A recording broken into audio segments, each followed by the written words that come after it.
You with you live in the studios of Tracks FM in Angkasa Puri, Kuala Lumpur for today's Spectrum special. Yeah, we are zooming on the topic of staying fit at home.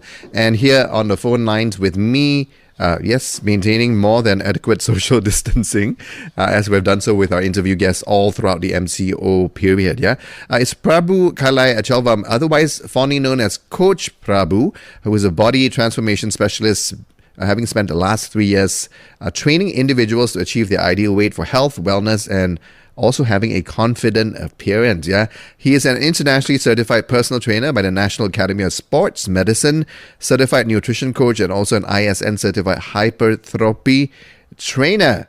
Yeah, the mission of Coach Prabhu has always been about helping busy working individuals realize their goals with proper guidance and to maintain their achieved wellness plans and goals with. Yeah, so without any further delay, welcoming over the phone lines Coach Prabhu. Good morning.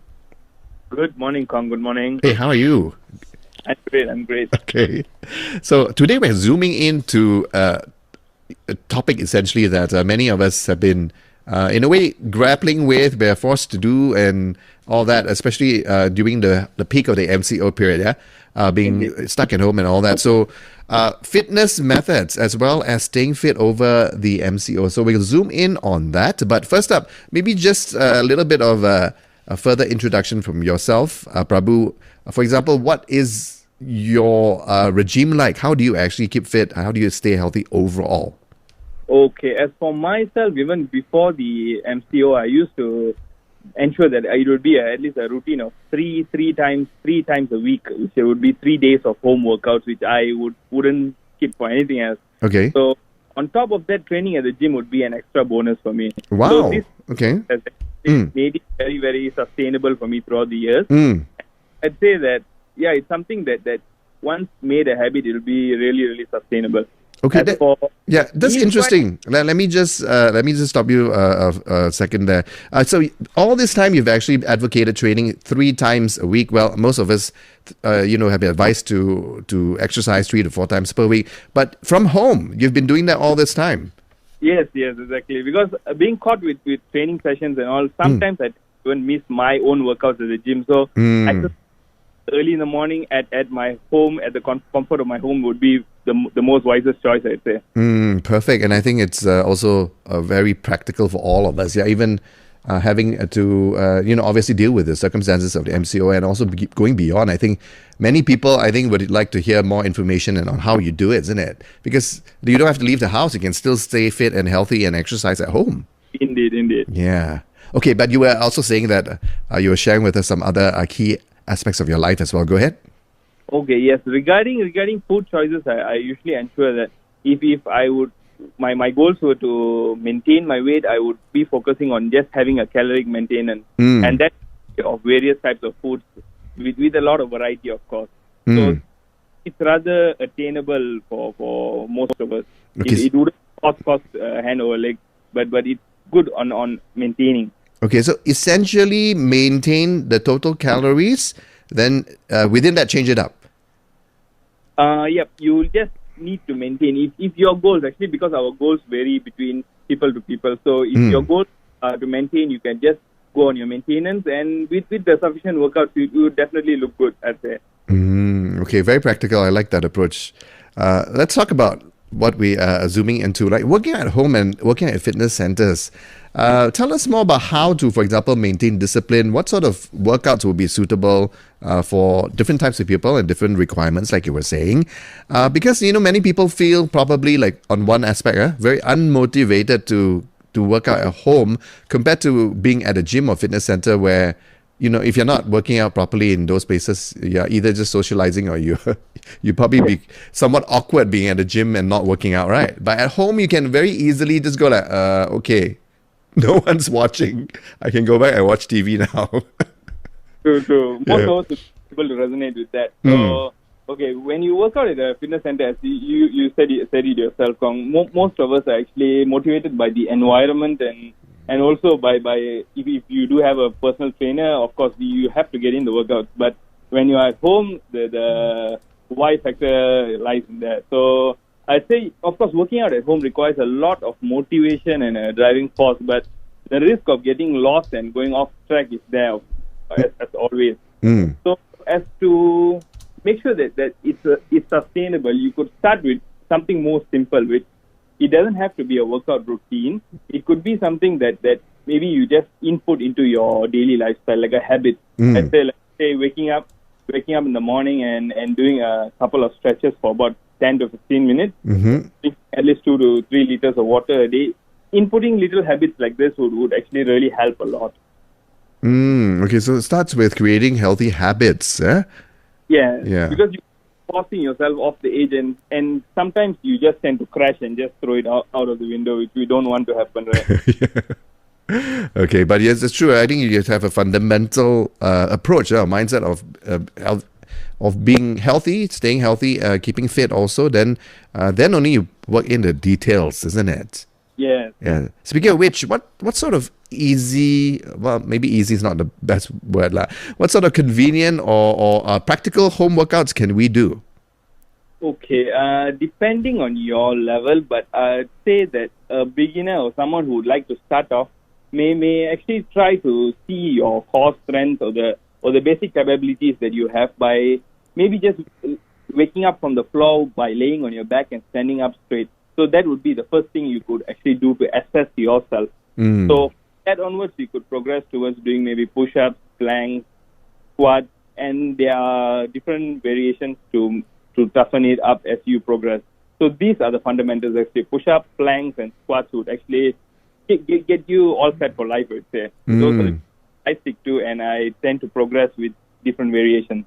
Okay, that's a good piece of advice as well. So first you assess yourself, right? Doing the standing from lying down test. Yes, lying down on your back. Okay. And see how efficient you are at doing that. If you have certain difficulties, like say pushing yourself from your knee and standing back up straight, that means you do have probably weak quadriceps or hamstrings, which you'd like to improvise on by doing squats, lunges. Yeah, and then go from there. And the three main exercises, right? Push-ups, planks, and also squats, which you can do anywhere. Yes, anywhere. Just need your body weight and a little bit of motivation. Okay, well, perfect. And just a quick little update for those of you who are just joining us. We are in the Spectrum's interview of the day. Today, talking to Coach Prabhu about staying fit at home, home workouts and the like. And so if you have a question, well, get us on Twitter with the hashtag TracksFM on what you'd like advice from Coach Prabhu from. And we'll get to that ASAP once you get your tweet in, yeah? But let's just go with one more question first before we go for a quick breaker, yeah? Eating is the other big chunk of the equation. In fact, some people say, correct me if I'm wrong, that actually the nutrition and the eating part is even more important. Indeed. Because if it's like basically like a car. You got to fuel yourself, then you can actually travel a mile. Or else, it wholly depends on what you put in your body. So when you expect to get carved, you have to be ensuring that you are actually fueling up with a 97, around 97 at least, which would be good food, I'd say. It's an analogy I use to explain to my clients. Right. So I hope you'll resonate with that. Okay, so we'll go into more details on eating and nutrition, and you're also a certified nutrition coach also, so that puts things into perspective. Yeah, just a very quick breaker. I'm going to get you to hold on the line, Prabhu. Good thing, no problem. Okay, and I will be right back on Spectrum right here on Tracks.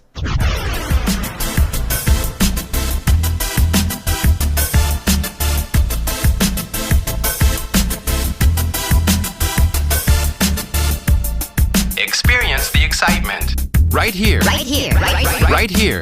on Tracks FM. With more than 500 species of flora and fauna. It's Southeast Asia's only tropical spice garden. Visit Penang 98.7. Tracks FM. Welcome back to Spectrum. It's 𝐭𝐤 in the studios of Tracks in Kuala Lumpur this hour, speaking to Coach Prabhu on staying fit at home and getting to the important equation of nutrition, and eating nutritiously, which is at its core even more important in terms of our physical healthy selves. Yeah. Thank you very much, Prabhu, for joining us. Hi there, Kong. Thank you for coming on board the interview via the phone lines today. Tell us more about nutrition, overall. Particularly coming from this current period, a couple of bases. Number one, festive season. I know this year's festivities that we're celebrating at the moment have been different, but yet the key part of it is still food and eating. And what more during the overall MCO period where a lot of people being stuck at home were prioritizing food, whether it's learning how to cook more or checking out more recipes, but the tendency to actually eat more also has been there throughout the past 2.5 months, right? Because of the nature that we're being restricted in terms of activity. So nutrition, let's hear it from you. Yeah, the key important tips. Sure, Kong. As for what you said, I would highly agree on that regarding we are experimenting with food at the current moment because we are at home, and the experiments could go into large amounts and then end up in our tummies. So I'd say that going to the basic, attacking the nutrition aspect from the basics would be clocking calories. But most of us will actually be blasé about the fact that we have to actually clock in calories, and it's very tedious and all that.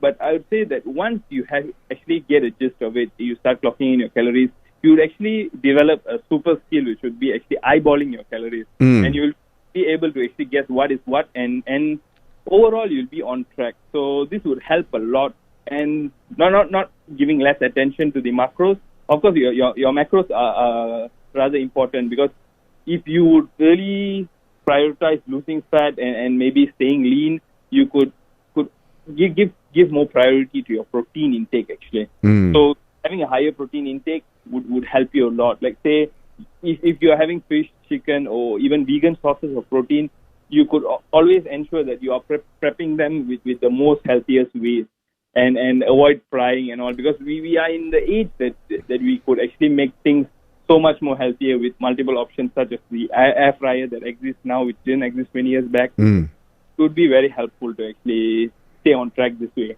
Okay, I like that. So first you have to work hard a bit, right? If you're not used to being able to judge, calories and nutrition components based on identifying it, then you got to actually, do some research, make sure that you know what's about. Any recommendations? These days, I think there are a lot of apps, right, we can use for these? Yes. I would definitely, my go-to app would be the MyFitnessPal by Under Armour, which is rather very, very accessible and very easy to use the interface. So you could just actually, in fact, from as easy as you could use a barcode scanner, which is on the app, scan your maybe pre-packed food, and you could see how many calories are there in per serving. So this way you will actually have a better idea, better knowledge about what you're consuming and all that. Okay, that's great. But is that also Malaysian food friendly? Yes, Malaysian foods as well. Most of the packaged foods are on the app actually. So as soon as you just scan the barcode, you could see the name pop out, and then the macronutrient values and all that. Yeah, no excuses. I mean, nowadays it's so convenient. Last time we have to at least go and look it up online. Right? Yeah, nowadays you can just scan, like you were saying. So you're gonna do that, and then but you also made a good point, as in after a while you will know how much calories a particular thing is, isn't it? So that becomes it becomes very at the fingertips at that point in time. Yeah, and then you're also saying that then it goes into what you refer to as the macros, isn't it? What are the key emphasis of people, and can you generalize in terms of different categories, key important major categories? Major categories, I'd say that at the current moment, the intake of rice, bread, and basically carbohydrates are actually demonized for the sense that it tends to get people on the heavier side. But actually, it should be given more priority on ensuring that you are actually consuming quality amount of carbs, and this will actually help you fuel your workout. Versus someone who isn't that able to actually train to do home workouts, then you could actually maybe tone down your carb intake.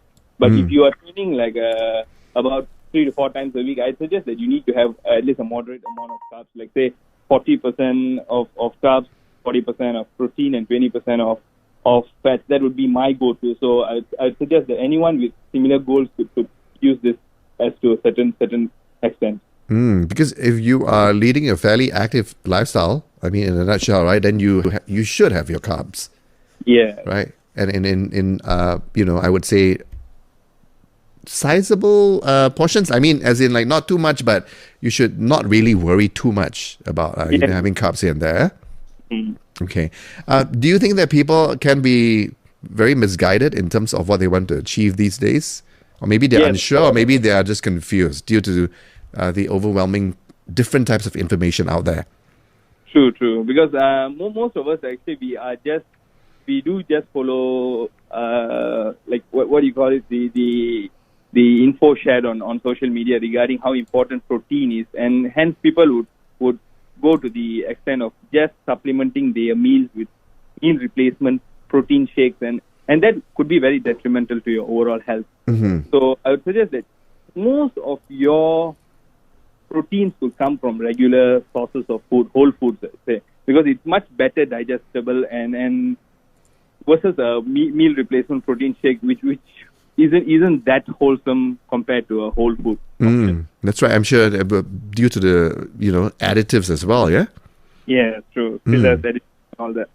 Okay. Well, here's a question that we got from a listener. Right. We know you recommend basically 3 times workout at home, right, per week. Okay. What is the recommended workout time per session? Okay, great question here.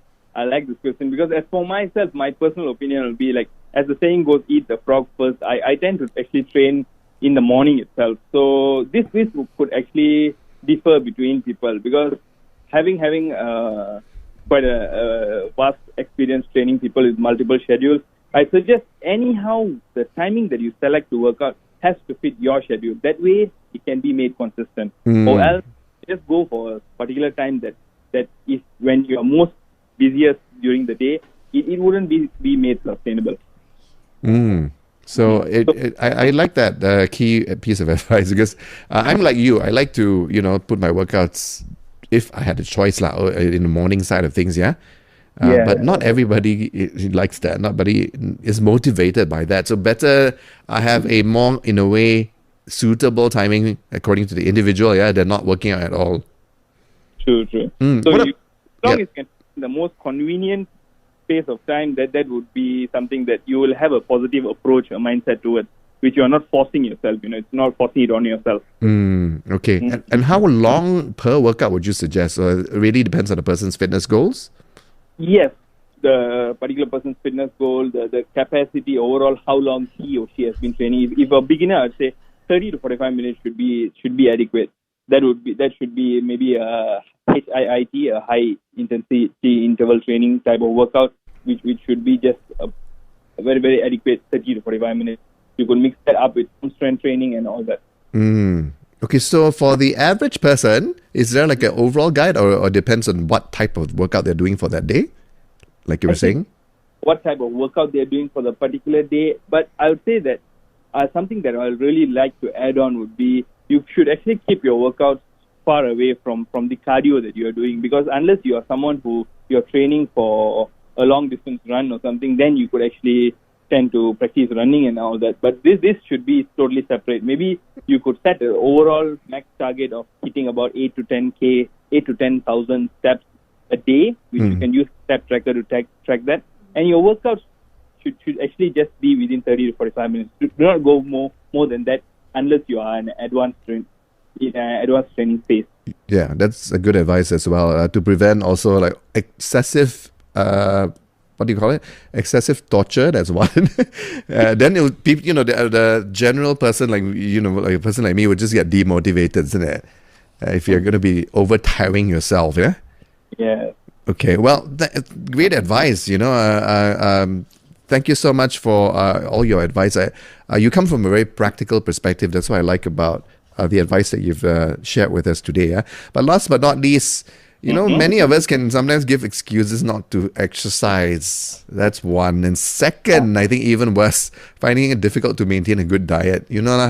Like I said, restrictions such as even the MCO with the types of food that we have in Malaysia, we are so blessed, but not so great for a good, healthy diet. What's your advice? Okay, advising both on nutrition and fitness, exercise, both together. I'd say one word, actually, Kong. It would be realization of all the things you'd be capable on achieving your short or long-term goals. Once you achieve that, as long as you know what you would be more capable of, that would be a great appetizer already to start off your fitness journey.